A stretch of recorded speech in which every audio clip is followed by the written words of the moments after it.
ఇరిగేషన్లో భారీ స్కామ్ 94,000 కోట్లు ఖర్చు చేసి ఎవరికి నీరిచ్చారు? 18,000 కోట్ల ఇంట్రెస్టులు, 9,000 కోట్ల అప్పులు. అసైన్డ్ బిల్ ఇరిగేషన్లో భారం. రాష్ట్రానికి చుక్క నీళ్లు తీసుకురాలేదు. బీఆర్ఎస్ వాళ్ళు చెప్పేవన్నీ అబద్ధాలే. కృష్ణా గురించి మాట్లాడే హక్కు బీఆర్ఎస్కు లేదు. నిబంధనలను పాటించని అధికారులపై చర్యలు. నీటిపారుదల శాఖ మంత్రి ఉత్తమ్ కుమార్ రెడ్డి. ఉమ్మడి ఖమ్మం జిల్లా సాగునీటి ప్రాజెక్టులపై శుక్రవారం మధ్యాహ్నం 3 గంటలకు సచివాలయంలో నీటిపారుదల శాఖ మంత్రి ఉత్తమ్ కుమార్ రెడ్డి అధ్యక్షతన సమీక్షా సమావేశం జరిగింది. ఈ సమావేశంలో డిప్యూటీ సీఎం బట్టి విక్రమార్క, రెవెన్యూ శాఖ మంత్రి పొంగులేటి శ్రీనివాసరెడ్డి, వ్యవసాయ శాఖ మంత్రి తుమ్మల నాగేశ్వరరావు పాల్గొన్నారు.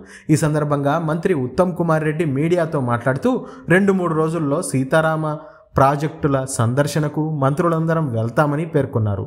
తాము ఏదో చేస్తున్నామని భ్రమలు కల్పించారు బీఆర్ఎస్ ప్రభుత్వ పెద్దలు అని ఆయన మండిపడ్డారు. 1,500 కోట్లతో పూర్తి అయ్యే ప్రాజెక్టులు 2,981 కోట్లకు అంచనా వ్యయం పెంచారన్నారు. ఇరిగేషన్ మంత్రిగా నేనే నిర్ఘాంతపోయానని చెప్పుకొచ్చారు. ఇరిగేషన్ శాఖను ధ్వంసం చేశారని, 94,000 కోట్ల ఖర్చు చేస్తే కాళేశ్వరంలో 1,00,000 ఎకరాలకు నీరు ఇవ్వలేదన్నారు.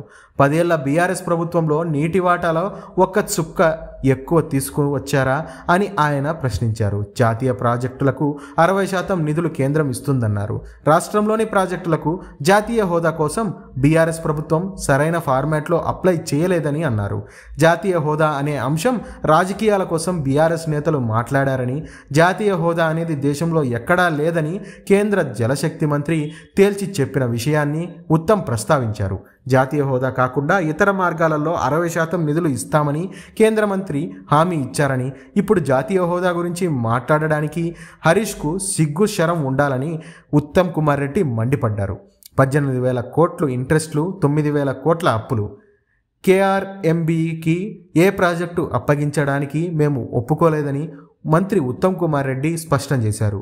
రాజకీయం చేయను అంటూనే హరీష్ రాజకీయాలు మాట్లాడాడని ఉత్తమ్ ఫైర్ అయ్యాడు. కేఆర్ఎంబీకి రాష్ట్రంలోని ప్రాజెక్టులు అందివ్వలేదన్నారు. కృష్ణానదిపై ఉన్న ప్రాజెక్టులపై కేంద్రం చర్చలు జరిపిందని ఉత్తమ్ అన్నారు. దీనిపై తెలంగాణ ఎలాంటి సమాధానం చెప్పలేదని, మేము కేంద్రం చెప్పిన దానికి అంగీకారం తెలుపలేదన్నారు. కృష్ణా వాటర్ గురించి మాట్లాడే అర్హత బీఆర్ఎస్కి ఉందా అని ఉత్తమ్ ప్రశ్నించారు.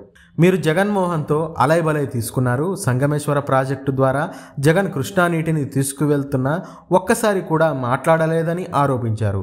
హైదరాబాద్లో గంటలు జగన్మోహన్ రెడ్డితో మీరు ఏకాంత చర్చలు జరిపారు. తెలంగాణ సంపద 2 లక్షల కోట్ల సంపద దోపిడీకి, అన్యాయానికి గురైంది. కేసీఆర్ 10.5, 11%కు కార్పొరేషన్ లోన్లు తీసుకువచ్చారు. బీఆర్ఎస్ తీసుకువచ్చిన అప్పులకు రీపేమెంటు, ఇంట్రెస్ట్తో కలుపుకొని 18,000 కోట్లు అవుతుందని ఉత్తమ్ అన్నారు.